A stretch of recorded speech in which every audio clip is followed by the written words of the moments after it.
ಸ್ನೇಹಿತರೆ ನಮಸ್ಕಾರ. ನಾನು ನಿಮ್ಮ ರಾಕೇಶ್ ಆರುಂಡಿ. ಧರ್ಮಸ್ಥಳ ಪುಣ್ಯಕ್ಷೇತ್ರ ಕೂಡ ಹೌದು, ಭಕ್ತಿ ಭಾವಗಳ ಸಂಗಮ ಕೂಡ ಹೌದು.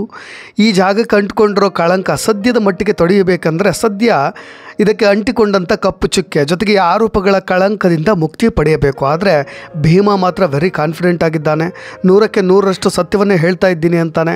ಜೊತೆಗೆ ತನಗೆ ಮರಣದಂಡನೆ ಶಿಕ್ಷೆ ಕೊಟ್ಟರು ಪರವಾಗಿಲ್ಲ, ತನ್ನನ್ನು ಗಲ್ಲಿಗೆ ಬೇಕಾದರೆ ಹಾಕಿ ಅಂತ ಹೇಳಿ ಸುಪ್ರೀಂ ಕೋರ್ಟ್ ಖ್ಯಾತ ವಕೀಲರಾದಂಥ KV ಧನಂಜಯ ಅವರ ಮುಂದೆ ತಪ್ಪೊಪ್ಪಿಕೊಂಡಾಗಲೇ ಈ ಪ್ರಕರಣಕ್ಕೊಂದು ತಿರುವು ಕೂಡ ಸಿಕ್ಕಿದೆ. ಇದಾದ ಮೇಲೆ ಜಡ್ಜ್ ಮುಂದೆ ಬಂದು ಅಲ್ಲೂ ಕೂಡ 164 ಸ್ಟೇಟ್ಮೆಂಟ್ ಅಂದರೆ BNS ಆ್ಯಕ್ಟ್ನ ಅಡಿಯಲ್ಲಿ 183 ಅಲ್ಲೂ ಕೂಡ ಒಂದು ಸ್ಟ್ಯಾಂಡ್ ಅದೇ ಆಗಿತ್ತು. ಹಾಗಾದರೆ ಇನ್ನೂ ಈ ಸಮಾಧಿಗಳನ್ನು ಪತ್ತೆ ಹಚ್ಚುವ ಕಾರ್ಯ ಇವತ್ತು 2ನೇ ದಿನಕ್ಕೆ ಕಾಲಿಟ್ಟಿದೆ. ಮೊದಲನೇ ದಿನ ಗುರುತು ಹಚ್ಚಲಾಯಿತು, ಪಾಯಿಂಟ್ ಮಾಡಲಾಯಿತು. ಒಟ್ಟಾರೆಯಾಗಿ ಒಂದು 14 ಜಾಗಗಳನ್ನು ಈಗಾಗಲೇ ಪಾಯಿಂಟ್ ಮಾಡಲಾಗಿದೆ. ಅದರಲ್ಲಿ ಮೊದಲ ಸಮಾಧಿಯನ್ನು ಅಗದಿದ್ದಾರೆ, ಏನೂ ಕೂಡ ಕಳೆಬರಹಗಳು ಕೂಡ ಪತ್ತೆಯಾಗಿಲ್ಲ ಅನ್ನೋ ಒಂದು ಗೊಂದಲದಲ್ಲಿದ್ರಿ.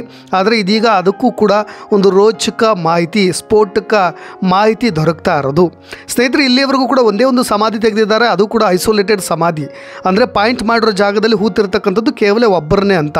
ಇನ್ನು ಇರ್ತಕ್ಕಂಥದ್ದು ಮಾಸ್ ಬರಿಯಲ್, ಅದ್ರ ಬಗ್ಗೆ ಕೂಡ ತನಿಖೆ ನಡೀತಾ ಇದೆ.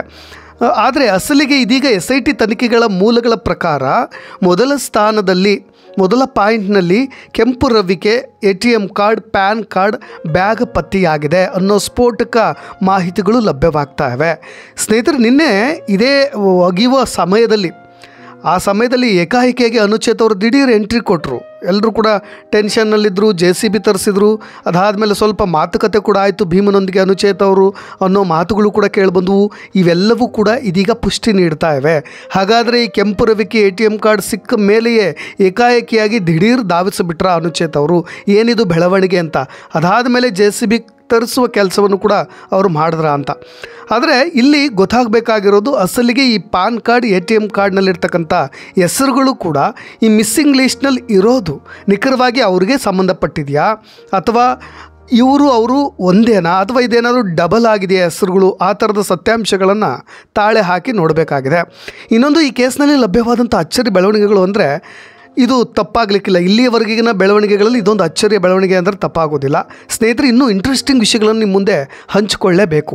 ಸದ್ಯ ಈಗ ಸಿಕ್ಕಿರೋ ID ಕಾರ್ಡ್ನಲ್ಲಿರೋ ಹೆಸರು ಒಂದು ಲಕ್ಷ್ಮಿ ಅಂತ ಹೇಳಿ ಬರೆಯಲಾಗಿದೆ. ಹಾಗಾಗಿ ಇವರ ಹೆಸರು ಬೆಳ್ತಂಗಡಿಯ ಪೊಲೀಸ್ ಲಿಮಿಟ್ಸ್ನಲ್ಲಿ, ಅಂದರೆ ಬೆಳ್ತಂಗಡಿಯ ಪೊಲೀಸ್ ಸ್ಟೇಷನ್ ಲಿಮಿಟ್ಸ್ನಲ್ಲಿ ಮಿಸ್ಸಿಂಗ್ ಕಂಪ್ಲೇಂಟ್ನಲ್ಲಿ ಎಲ್ಲಾದರೂ ರಿಜಿಸ್ಟರ್ನಲ್ಲಿ ಇವರ ಹೆಸರನ್ನ ನಮೂದು ಮಾಡಲಾಗಿದೆಯಾ, ಅಥವಾ ಅದೇ ಹೆಸರನ್ನ ಬೇರೆಯವರು ಇಲ್ಲಿ ಡಬಲ್ ಆಗಿರೋ ಚಾನ್ಸ್ ಕೂಡ ಇದೆಯಾ ಅನ್ನೋದನ್ನು ಈಗಾಗಲೇ ತನಿಖೆ ಮಾಡ್ತಾ ಇದ್ದಾರೆ. ಒಟ್ಟಾರೆಯಾಗಿ ಈ ಹೆಸರಿನ ಲಭ್ಯವಾಗಿರ್ತಕ್ಕಂಥ RTI ದಾಖಲೆಗಳ ಪ್ರಕಾರ 2009ರಲ್ಲಿ ಇದೇ ಧರ್ಮಸ್ಥಳದ ಗಂಗೋತ್ರಿ ಅತಿಥಿ ಗೃಹದಲ್ಲಿ ಲಕ್ಷ್ಮಿ ಹೆಸರಿನ ಮಹಿಳೆಯೊಬ್ಬರು ತಮ್ಮ ಪ್ರಾಣವನ್ನು ತಾವೇ ಕಳೆದುಕೊಂಡಿದ್ದರ ಬಗ್ಗೆಯೂ ಕೂಡ ಕೇಸ್ ದಾಖಲಾಗಿದೆ.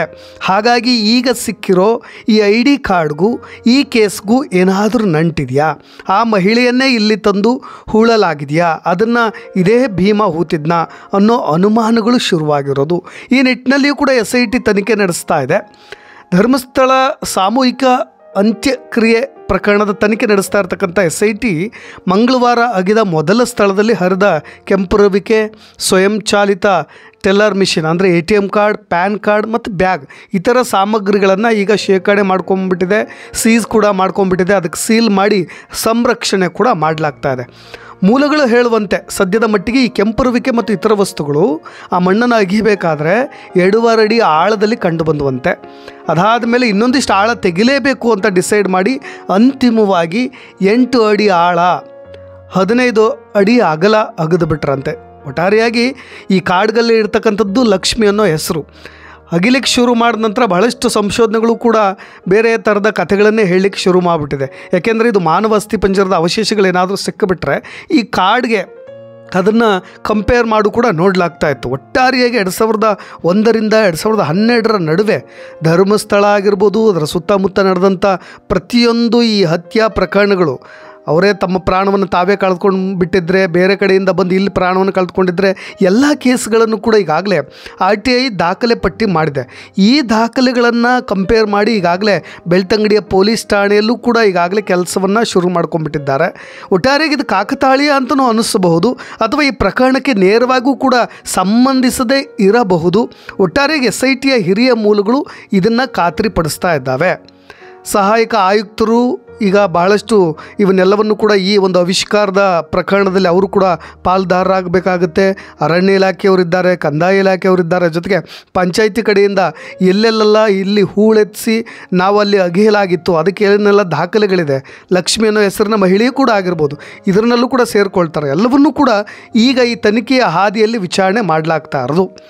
ಸ್ನೇಹಿತರೆ, ಒಟ್ಟಾರೆಯಾಗಿ ದೂರುದಾರ ತಿಳಿಸಿರ್ತಕ್ಕಂಥ ಸ್ಥಳಗಳಲ್ಲಿ ಸಿಗಬೇಕಾಗಿರ್ತಕ್ಕಂಥ ಮೃತದೇಹಗಳ ಹುಡುಕಾಟ ನಡೆಸಲಾಗ್ತಾ ಇದ್ದರೆ, ಮತ್ತೊಂದೆಡೆಗೆ 1995ರಿಂದ ಇಲ್ಲಿಯವರೆಗೂ ಕೂಡ ಈ ಧರ್ಮಸ್ಥಳ ಔಟ್ಪೋಸ್ಟ್ ಪೊಲೀಸ್ ಠಾಣೆಯಲ್ಲಿ ಯಾರೆಲ್ಲ ಕೆಲಸ ಮಾಡಿದ್ದಾರೆ ಅವರ ಒಂದು ಲಿಸ್ಟ್ ನಮಗೆ ಕೊಡಿ ಅಂತ ಹೇಳಿ ಈಗಾಗಲೇ SIT ಟೀಮ್ ಮನವಿ ಮಾಡಿಕೊಂಡಿರೋದು ದಕ್ಷಿಣ ಕನ್ನಡ ಜಿಲ್ಲಾ SP ಗೆ ಬೇಕಾಗುತ್ತೆ. ಈಗಾಗಲೇ ಒಬ್ಬರ ಹೆಸರು ಕೂಡ ಭಾಳಷ್ಟು ಸದ್ದು ಮಾಡ್ತಾ ಇದೆ.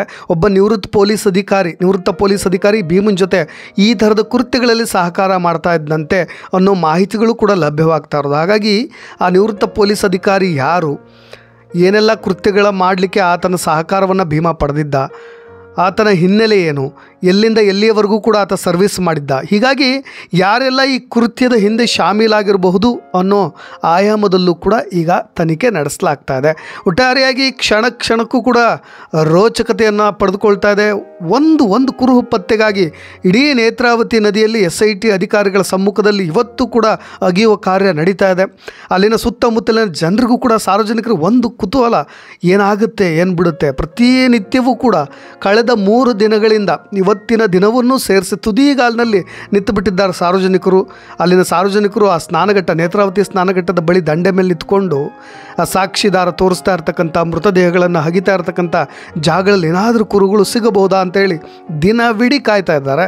ನಿರಂತರವಾಗಿ ಮಳೆ ಸುರಿತಾ ಇದೆ. ಶೋಧ ಕಾರ್ಯದಲ್ಲಿ DIG MN ಅನುಚೇತ್ ಅವರು ಕೂಡ ಸ್ಥಳಕ್ಕೆ ಆಗಮಿಸಿ ಪೊಲೀಸ್ ವಾಹನಗಳನ್ನು ಕೂಡ ಅಲ್ಲೇ ಇಟ್ಕೊಂಡು ಏನಾಗುತ್ತೋ ಏನು ಬಿಡುತ್ತೋ ಎಲ್ಲ ಕ್ಷಣಕ್ಕೂ ಕೂಡ ಸಹಕರಿಸ್ತಾ ಇದ್ದಾರೆ. ಒಟ್ಟಾರೆಯಾಗಿ ಕೆಲವೊಬ್ಬರು ಅಲ್ಲೇ ನಿಂತ್ಕೊಂಡು ಸಾರ್ವಜನಿಕರು ಮೊಬೈಲ್ಗಳಲ್ಲಿ ಚಿತ್ರೀಕರಿಸ್ತಾ ಇದ್ದಾರೆ, ಆ ದೃಶ್ಯಗಳನ್ನು ಸಾಮಾಜಿಕ ಮಾಧ್ಯಮಗಳಲ್ಲಿ ಹಂಚ್ಕೊಳ್ತಾ ಇದ್ದಾರೆ. ಪರ ವಿರೋಧ ಚರ್ಚೆಗಳು ಕೂಡ ನಡೀತಾ ಇದೆ. ಒಟ್ಟಾರೆಯಾಗಿ ಎಲ್ಲವನ್ನೂ ಕೂಡ ಪೋಸ್ಟ್ ಮಾಡ್ತಾ ಇದ್ದಾರೆ. ಇನ್ನೊಂದು ಕಡೆ ಭೀಮ ತುಂಬ ವೆರಿ ಕಾನ್ಫಿಡೆಂಟಾಗಿ ಇನ್ನೊಂದಿಷ್ಟು ಆಳ ತೆಗೀರಿ ಅಂತ ಹೇಳಿ ಇನ್ನೂ ಕೂಡ ಹಂಚ್ಕೊಳ್ತಾ ಇದ್ದಾನೆ. ಎಲ್ಲಿಯವರೆಗೂ ಅಂದರೆ ಅಟ್ಲಾಸ್ಟ್ 14ನೇ ಸಮಾಧಿ ಸ್ಥಳವನ್ನು ಅಗಿಯುವವರೆಗೂ ಕೂಡ ಇದೇ ರೋಚಕತೆ ಹಾಗೆ ಉಳಿಯುತ್ತೆ. ಯಾಕೆಂದರೆ ಎಲ್ಲಿ ಏನು ಬೇಕಾದರೂ ಆಗಿರ್ಬೋದು. ಇನ್ನೊಂದು, ಈ ಮೊದಲು ಅಗೆದಂಥ ಜಾಗ ಇದೆಯಲ್ಲ, ಅಲ್ಲಿ ಯಾವುದೇ ಕುರುಹು ಸಿಕ್ಕಿಲ್ಲ ಅನ್ನೋ ಒಂದು ನಿರಾಶಾಭಾವ ಅನೇಕರಿಗಿದೆ. ಆದರೆ 2019ರಲ್ಲಿ ಬಂದಿದ್ದಂಥ ಪ್ರವಾಹ, ಅಲ್ಲಿ ಮೃತದೇಹಗಳೆಲ್ಲವೂ ಕೂಡ ಆ ಸ್ಲೈಡಲ್ಲಿ ಏನಾದರೂ ಕೊಚ್ಚಿ ಹೋಗಿದ್ದರೆ ಸೀದಾ ಸಮುದ್ರದ ಪಾಲಾಗಿಬಿಟ್ಟಿರುತ್ತೆ.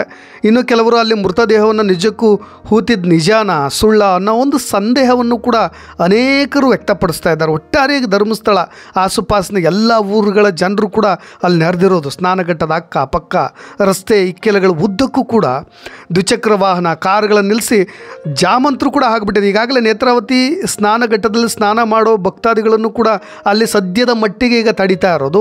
ಸದ್ಯ ಈಗ ಬೇಡ, ಇಲ್ಲೆಲ್ಲ ಇನ್ವೆಸ್ಟಿಗೇಷನ್ ಏರಿಯಾ ಆಗಿರೋದ್ರಿಂದ, ತುಂಬ ಸೂಕ್ಷ್ಮ ಸ್ಥಳ ಆಗಿರೋದ್ರಿಂದ ಒಂದು ಝೋನನ್ನು ಕ್ರಿಯೇಟ್ ಮಾಡಿಬಿಟ್ಟಿದ್ದಾರೆ. ಹಾಗಾಗಿ ಆ ರೀತಿಯಾದಂಥ ಅಡೆತಡೆಗಳು ಕೂಡ ಭಕ್ತಾದಿಗಳಿಗಂತೂ ಸಹಜವಾಗಿದೆ. ಇನ್ನೊಂದು ಕಡೆ ಆ ಶವಗಳನ್ನು ಹೂತಿರ್ತಕ್ಕಂಥ ಸ್ಥಳದಲ್ಲಿ, ಆ ಸಾಕ್ಷಿ ದೂರದಾರ ತೋರಿಸ್ತಾ ಇರ್ತಕ್ಕಂಥ ಜಾಗದಲ್ಲಿ ಭದ್ರತಾ ಕರ್ತವ್ಯಕ್ಕೆ ನಿರತರಾಗಿದ್ದಾರಲ್ವ, ಅವರೆಲ್ಲರೂ ಕೂಡ ಹೂಳೆತ್ತಾ ಇದ್ದಾರಲ್ವ, ಸ್ಥಳೀಯರಾಗಿರ್ಬೋದು, SIT ತಂಡ ಆಗಿರ್ಬೋದು, ಎಲ್ಲ ಸಿಬ್ಬಂದಿಗಳು ಕೂಡ ಸೊಳ್ಳೆ ಕಾಟದಿಂದ ತಪ್ಪಿಸ್ಕೊಳ್ಳಿಕ್ಕೆ ಒಂದು ಕಡೆ ಹರಸಾಹಸವನ್ನು ಕೂಡ ಪಡ್ತಾ ಇದ್ದಾರೆ. ಏನಾಗುತ್ತೋ ಏನೋ, ಬೂಡೆ ಏನಾದರೂ ಸಿಗ್ತಾ, ಎಷ್ಟು ಆಳಕ್ಕಾಗದ್ರಂತೆ, ಇನ್ನೂ ಎಷ್ಟು ದಿನ ಮುಂದುವರಿಯಬಹುದು, JCB ತರಿಸಿದ್ದು ಯಾಕೆ, ಶ್ವಾನ ತರಿಸಿದ್ದು ಯಾಕೆ, ಏನಾದರೂ ಸಿಗ್ತಾ, ಇವೇ ಎಲ್ಲ ಪ್ರತಿಯೊಂದು ಪ್ರಶ್ನೆಗಳು ಸಹಜವಾಗಿ ಧರ್ಮಸ್ಥಳದ ಕೇಸ್ಗೆ ಸಂಬಂಧಪಟ್ಟ ಹಾಗೆ ಮನೆ ಮಾಡಿರೋದು. ಇನ್ನೊಂದು ಕಡೆ BJP ಅವರು ಹಳೆ ಚಾಳಿ ಮುಂದುವರಿಸ್ತಾ ಇದ್ದಾರೆ. ಶಾಸಕ BC ಪಾಟೀಲ್ ಕೂಡ ಒಂದು ಹೇಳಿಕೆ ಕೊಟ್ಟಿದ್ದಾರೆ. ಅದು ಇನ್ನೂ ಕೂಡ ಹಾಸ್ಯಾಸ್ಪದವಾಗಿರೋದು. ಯಾಕೆಂದರೆ ಈ ಅನಾಮಿಕ ಕೊಟ್ಟಿರ್ತಕ್ಕಂಥ ಹೇಳಿಕೆ ಸತ್ಯನೋ ಸುಳ್ಳು ಯಾರಿಗೂ ಗೊತ್ತು. ಆತ ಮಾನಸಿಕ ಅಸ್ವಸ್ಥ ಇರ್ಬೋದು, ಮೊದಲು ಆತನನ್ನು ಪರೀಕ್ಷೆ ಮಾಡಿ ಅನ್ನೋ ರೀತಿಯಾಗಿ ಅವ್ರು ಹೇಳಿಕೆ ಕೊಟ್ಟಿರೋದು. ನಾನು BJP ಅವರ ಹೇಳಿಕೆಗಳನ್ನು ಭಾಳ ಸೂಕ್ಷ್ಮವಾಗಿ ಗಮನಿಸ್ತಾ ಇದ್ದೀನಿ. ಈವನ್ SITನ ಸ್ವಾಗತ ಮಾಡಬೇಕಿತ್ತು, ಅದನ್ನು ನಿರ್ಲಿಪ್ತ ಭಾವದಲ್ಲಿ ಅವ್ರು ಸ್ವಾಗತ ಮಾಡಬೇಕು. ಒಂದು ರಿಸಲ್ಟ್ ಬರಲಿ. ಇನ್ನೂ ಎಲ್ಲಿಯವರೆಗೂ ಕೂಡ ಈ ಥರದ ಗಂಭೀರ ಆರೋಪಗಳನ್ನು ಒಬ್ಬ ವ್ಯಕ್ತಿಯ ಮೇಲೆ ಟಾರ್ಗೆಟ್ ಮಾಡಲಾಗ್ತಾ ಇದೆಯಲ್ಲ, ಅದಕ್ಕೊಂದು ಕ್ಲಾರಿಟಿ ಸಿಗಲಿ ಅಂತ ಸುಮ್ಮನಿರಬಹುದಿತ್ತು. ಆದರೆ ಇಲ್ಲಿಯವರೆಗೂ ಕೂಡ 2 ದಿನಗಳ ಕಾಲ ನಿರಂತರ 8 ಗಂಟೆ 8.25 ಗಂಟೆಗಳ ಕಾಲ ವಿಚಾರಣೆ ನಡೆಸಿರ್ತಕ್ಕಂಥ SIT ಅಧಿಕಾರಿಗಳು ಆತನ ಮಾನಸಿಕ ಸ್ವಾಸ್ಥ್ಯ ಸರಿ ಇದೆಯಾ ಇಲ್ವಾ ಅನ್ನೋದು ಗೊತ್ತಾಗಿರಲ್ವ? ಹಾಗಾದರೆ ಇಲ್ಲ ಏನಾದರೂ BC ಪಾಟೀಲ್ ಏನು ಇನ್ವೆಸ್ಟಿಗೇಷನ್ ಆಫೀಸರ್ ಆಗಿದ್ರಾ? ಎಷ್ಟು ಕೇಸ್ ನಡೆಸಿದಾರೆ ಅವರು? ಯಾವ SIT ಟೀಮ್ನಲ್ಲಿ ಕೆಲಸ ಮಾಡಿದ್ರು? ಅಥವಾ ಏನಾದರೂ ರಾಷ್ಟ್ರೀಯ ತನಿಖಾ ದಳದಲ್ಲಿ ಏನಾದರೂ ಅವರು ಇದ್ರಾ? ಮೊದಲೇ ಎಲ್ಲವನ್ನೂ ಹೇಳಿಬಿಡುವಂಥ ಈ ರಾಜಕೀಯ ನಾಯಕರಿಗೆ ಸತ್ಯ ತಿಳಿದುಕೊಳ್ಳುವಂಥ ಧಾವಂತ ಅಂತರೂ ಎಲ್ಲೂ ಕೂಡ ನನಗೇನೋ ಕಾಣಿಸ್ತಾ ಇಲ್ಲ. ಇವನ ಆರ್ ಅಶೋಕ್ ಆಗಿರ್ಬೋದು, BC ಪಾಟೀಲ್ ಆಗಿರ್ಬೋದು, ಆರಗ ಜ್ಞಾನೇಂದ್ರ ಆಗಿರ್ಬೋದು, ಇದೆಲ್ಲವೂ ಕೂಡ ಒಂದು ಕಡೆ RSS ಈ ರಾಷ್ಟ್ರೀಯತೆಯ ಮಂತ್ರದಂಡವನ್ನಾಗಿಸಿ ಎಲ್ಲೋ ಒಂದು ಕಡೆ ರಾಜಕೀಯವಾದಿಗಳಾಗೋದನ್ನು ಬಿಟ್ಟು ನಮ್ಮ ಭಾರತಾಂಬೆ, ನಮ್ಮ ನಾಡಿನ ಪುತ್ರಿಯರು ಅಲ್ಲೆಲ್ಲೋ ಶೋಷಣೆಗೊಳಗಾಗಿರ್ಬೋದು, ಮೃತಪಟ್ಟಿರ್ಬೋದು, ಅವ್ರ ಬಗ್ಗೆ ಒಂದು ಸ್ವಲ್ಪನಾದರೂ ಕಾಳಜಿ ವಹಿಸಿ SIT ಅವ್ರಿಗೆ ಫುಲ್ ಹ್ಯಾಂಡ್ ಕೊಟ್ಬಿಡಿ, ಪ್ರಾಮಾಣಿಕವಾಗಿ ತನಿಖೆ ನಡೆಸಲಿ ಅನ್ನೋ ಮಾತುಗಳನ್ನು ಆಡಲಿಲ್ವಲ್ಲಪ್ಪ ಅನ್ನೋ ಒಂದು ಬೇಜಾರು ಸಹಜವಾಗಿದೆ. ನೋಡೋಣ, ಇವತ್ತು ಸಂಜೆವರೆಗೂ ಕೂಡ ಕಾದು ನೋಡೋಣ ಏನಾಗುತ್ತೆ. ಇವತ್ತು ಕೂಡ ಆ ಥರದ ಕುತೂಹಲಕ್ಕೆ ಏನಾದರೂ ಉತ್ತರ ಸಿಗುತ್ತಾ ಅಂತ. ಇನ್ನೊಂದಿಷ್ಟು ಅಪ್ಡೇಟ್ಸ್ಗಳೊಂದಿಗೆ ಮತ್ತೆ ಬರ್ತೀನಿ. ನಾನು ರಾಕೇಶ್ ಶಾರುಂಡಿ. ಧನ್ಯವಾದ.